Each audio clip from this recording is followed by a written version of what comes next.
Good evening to all our viewers. You're joining me, Azra Hassan, on Vantage Point on this Thursday night. And tonight, joining me is Dr. Dayan Jayatilaka. Good evening, Doctor. Good evening, Azra. How are you doing today? Well, as good as always, better than most days. Thank you. That's good to know. Doctor, we've been noticing and experiencing certain dramatic incidents in the previous week in the country. Yeah. Starting off with the somewhat controversial statement made by the State Minister Vijay Kala. So, what do you think is the problem here? Well, I think some of us are going nuts both in the north and the south. Mm-hmm. In the south, we heard this statement that, hey, people call you Hitler, but that's cool. Don't worry about it. Go be a Hitler. Bring in a military rule. We need somebody like that, and so on. That was in the south. And then when some of us pointed out that that was horrible, right. I said, look, this is the worst thing I think I've heard in the public domain in my life in this place. Then came out the whitewash, nah, he didn't really mean it. What was meant was that there's so much disaffection and discontentment, and this was just a way of manifesting that you need a strong leader and so on. And then comes Vijay Kala with this, we need the LTT back. Okay, there's been crime in the north. Yes. But I can understand if she said we need the police powers for the provincial council. Now, I wouldn't have agreed with it at one go. But, that's legitimate. But we need the LTT back. And then comes Vigneshwaran saying, well, during the years that the LTT ran this place, there was only the war. What does it mean, only the war? I mean, there were massacres. I wonder if you saw this brilliant film called Demons in Paradise by right. Jude Ratnam, mm-hmm. which was shown at Cannes at the film festival. And in a climactic scene, he brings together ex-LTT people from London and people who belong to other Tamil liberation organizations all around a campfire, literally a campfire. They flown down from various countries. Yes.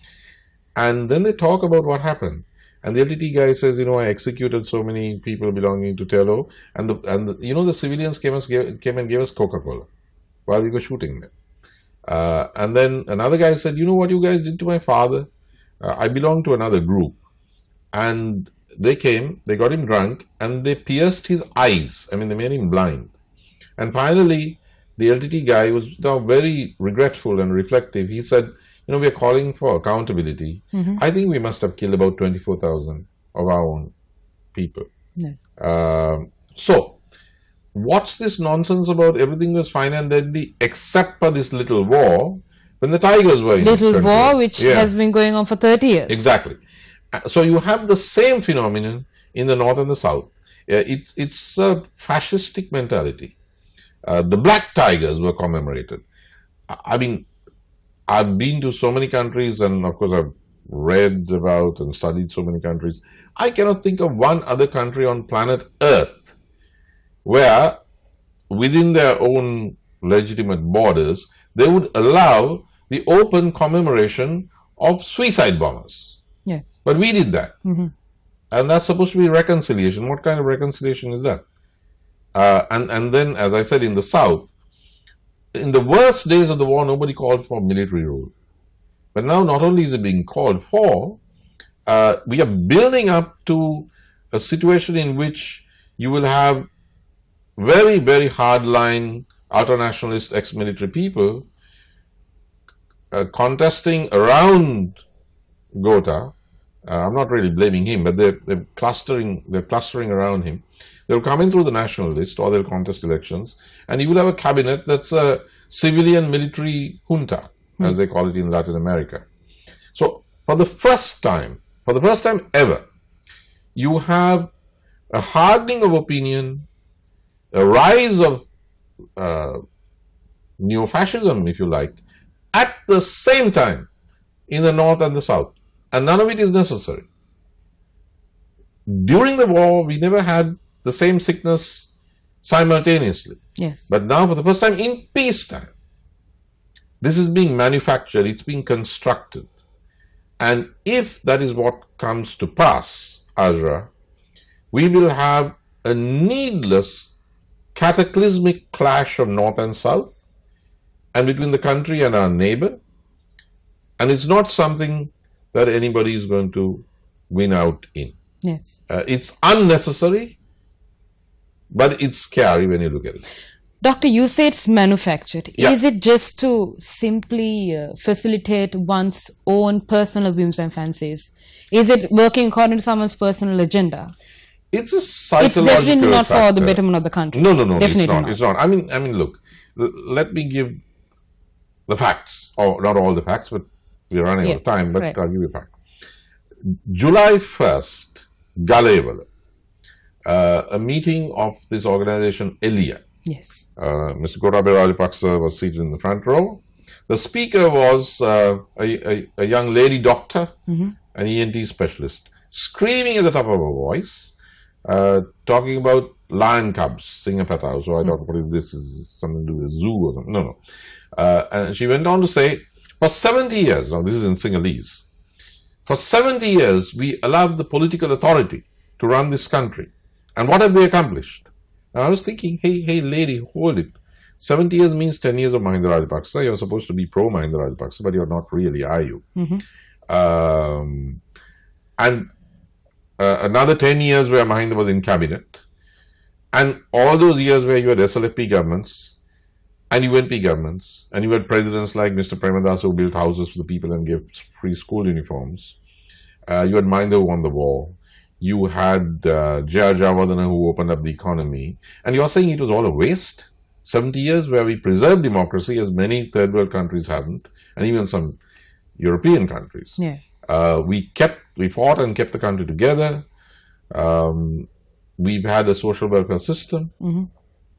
We've had our downs, but we've survived. And you're writing off 70 years of democracy. Just like that? Just like that.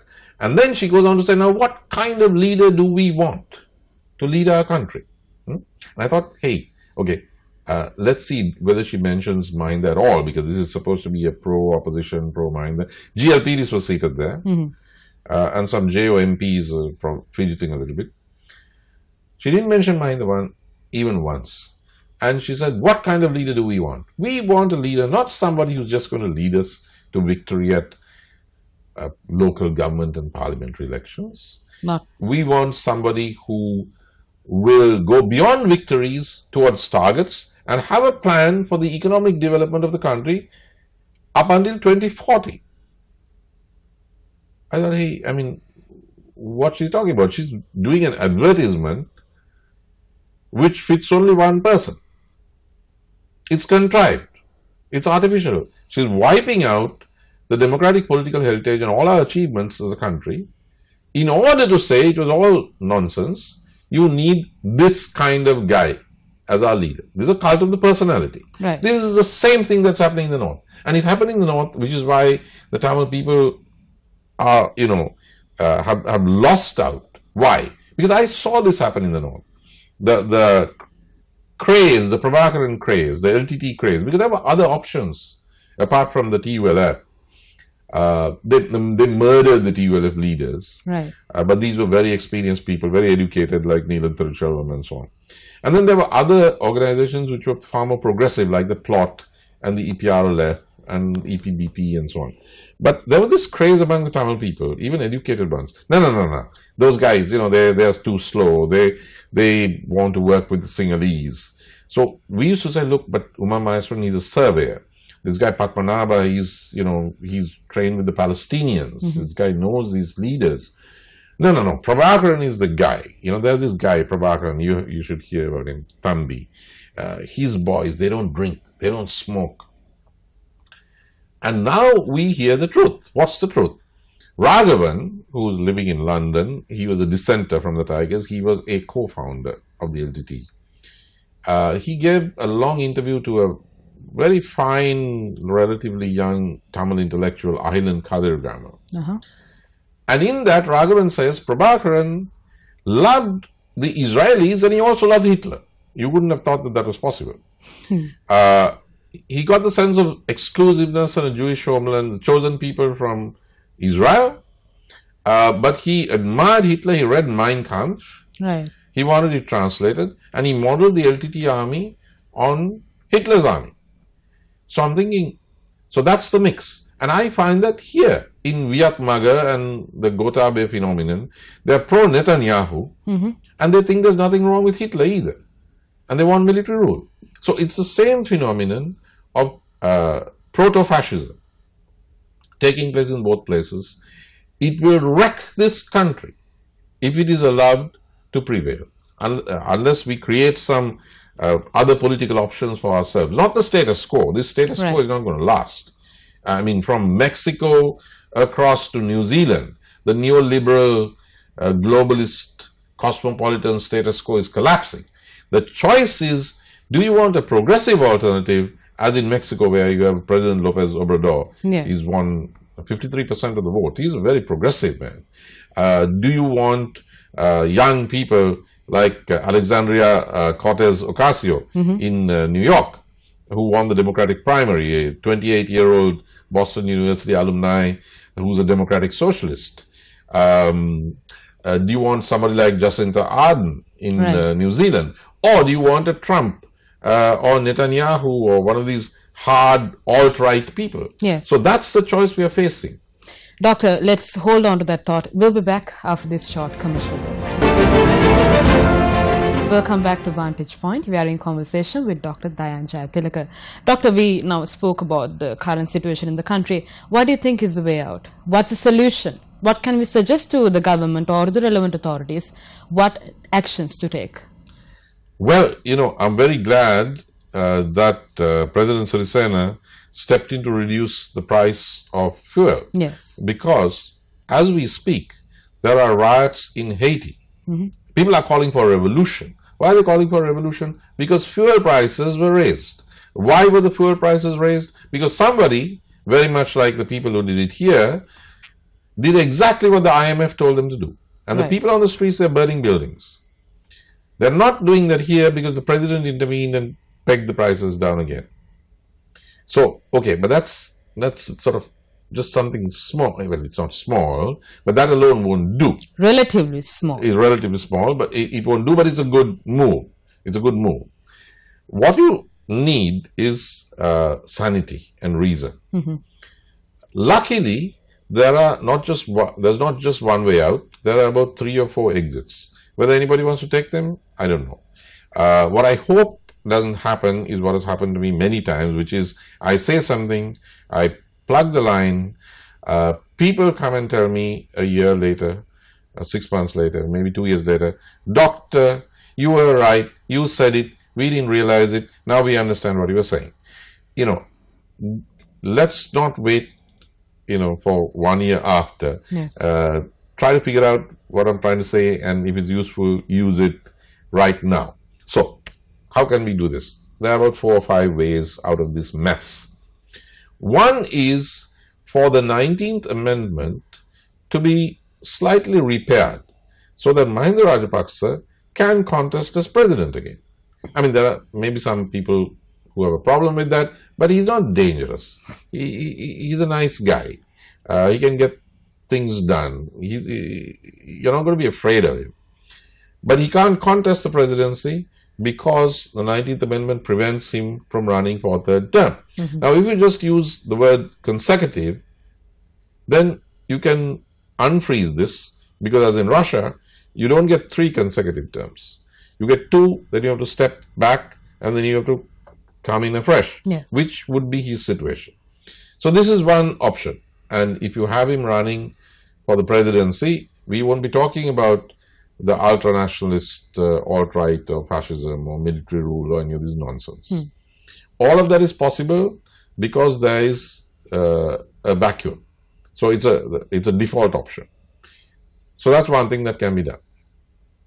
If that isn't done, then it's up to Mahinda to pick the right guy to run as presidential candidate. I suggest he does that by forming a search committee of the most experienced, not necessarily because of age, but sheer political experience, the most experienced people in his camp, and those are Mahinda himself, Dinesh Gunawardena, Vasudeva Nanayakkara, Chamal Rajapaksa, and Kumar Welgawa. Those are 5 people. Can't be difficult. Get the 5 guys, say, between us we have a couple of 100 years political experience. Who do you think should run? Now, the cheap and easy answer is Gotabe, because Gotabe is going to take off like a rocket, and then he's going to explode somewhere in outer space, because he's a confrontational guy, he's a polarizing personality, he has no political experience, he's gung-ho, he's got tunnel vision, he's blinkered, he's just out of uniform, that's all there is. And people around him are even more hardline than he is. So, they can win big and they can lose big and lose everything. A safer option for Mahinda would be Chama, because we watched Chama Rajapaksa. Nobody can object, he's the eldest in the family. We watched him as Speaker of Parliament. Very cool, very smooth. Even if his brother, the President, is in the House, he isn't overtly partisan or differential. A sense of humor, a lot of experience. And that's probably why Vasudeva Nanakara is rooting for him and saying, Chamal should be the candidate. I think if Mahinda cannot be the candidate, it should be either Chamal or Dinesh Gunawardena. So this is the other way out, where we can exit from the crisis, where we can have change, which is safe.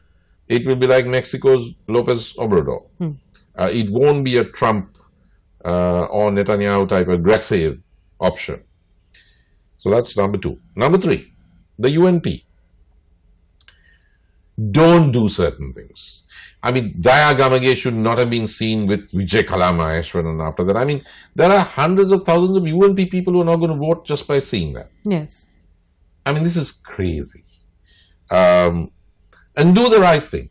Do what President J.R. Jawaharlal did in 1988, when nobody thought the UNP could win. What did he do? He took the risk and had provincial council elections, which opened up the safety valves and let out anti-government dissent, which would have otherwise accumulated and exploded. And he did one of the most brilliant things after that. He made Ranasinghe Premadasa the candidate of the UNP. Now, of the guys I see around in the UNP, the only one who goes out there every day or twice a week and does something for the people and talks about the people and talks about a commitment to democracy and talks about the pluralist character of our society is Sajid Premadasa. Make him the candidate. He can go for the millennial voter, make Navin Dissanayake the deputy leader of the party. If that happens, he probably can't beat the opposition now, but he can clock 35 to 40% for the UNP. If he does that, then and only then the famous minority vote that the UNP is counting on can come in. There's no point in the minority vote coming in if the UNP gets 20%. Yes. Then they wind up with 43%. But if you've got a guy who can lift the UNP vote back to 40, who knows? Miracles can happen. Why not? But even if he doesn't win, you'll have a hugely strong opposition. He'll give the candidate, even if it's Gotabe, a run for his money. And nobody can play around after that. If you've got a close race and a strong opposition, I mean, there's not going to be any military rule and Hitler and all of that stuff. It'll be, well, normal. It'll be a little cranky, but it'll be a little angular, but it'll be okay. So, run Sajid, I mean, nobody is preventing it but the UNP elite. They prefer to lose than allow another Premadasa to come and change the country on behalf of the people. Yes. From the ground level. From the ground level. Then there's the SLFP. Look, in a way the SLFP is in very bad shape, but in another way it's in great shape. Because the Rajapaksa family has decamped and started their own party. They don't want the SLFP anymore. So the SLFP is free from that family's rule, and the Bandaranaike rule is over. Because, you know, when Chandrika packs a bag, which she will, and leaves the country, that's it. Which means the SLFP is there for the taking.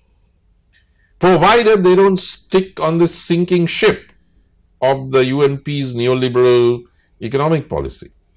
If they move out, I mean, President Sirisena can do a President Rajapaksa. He can lead the SLFP in the opposition.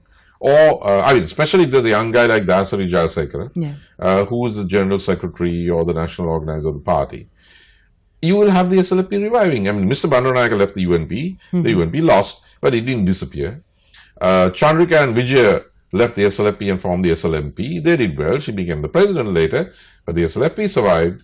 The SLFP has been gouged out by the Portour. Portour will do well, but the SLFP will also survive. And somebody can lead that. Right. Why don't they do that? Leave the government, bring Dasari in, recharge the party. Why don't they do that? Doctor, we have to go into another short commercial break. Don't go away. We'll be back. Welcome back. You're watching Vantage Point. With me, Azra Hassan, in conversation with Dr. Dayan Jayatilaka. Doctor, is that all? Do we have any more options? One more. Out of the box. Right. A left option. Because in many parts of the world, you have the left coming up. Now, what's the left here? It's actually two parties. One is the JVP and one is the FSP, which is student-based, the Frontline Socialist Party. Now, the JVP under Anura Kumara Dissanayaka's leadership is not going anywhere. They're going to wind up with 3 to 5% max next time, because they're seen as the tail of the UNP. But there's a guy there, Lal Kanta, who's very much in the old tradition, kind of a British Labour left type. He's good. And the FSP has some very brave young people like Duminda Navagamua, young university-based people. If they can, well, not reunite, but form some kind of alliance, right. That'll probably take Lal Kanta to come in as leader of the JVP, because with Anura Kumara, the FSP is not going back with the JVP. So if they can have a left alliance and soften their edges a little bit, be a little more social democratic, learn from Mexico, from Lopez Obrador, learn from the Latin American left, learn from the British Labour Party. Jeremy Corbyn is doing so well. Yes. Then they can bring others around them, maybe the Communist Party, Vasudeva, whatever. But the main axis has to be FSP, JVP in whatever order. They have to rethink. And they can do it. I'm not saying they can win the next election, but they can be a factor, because, Azra, your generation, what I have faith in are the millennials. Well, you're probably a little pre-millennial, but you know what I mean. Yes. The millennial generation. Yeah. Because if you have the northern and southern fascists coming in, they're going to tell you how to dress. They're going to pry into how you do things in your private life. You're going to have a terrible time. So you have to preserve the opening, the space that you have now, but build back the really strong economic and security foundations that the previous government under Mahinda had put in place. So you have to rectify their errors, take the good of these guys, toss the bathwater out, and have the right kind of synthesis. Yeah. And there, I mean, you can relate to Sajid if he comes in, or Dasari, or a new left formation.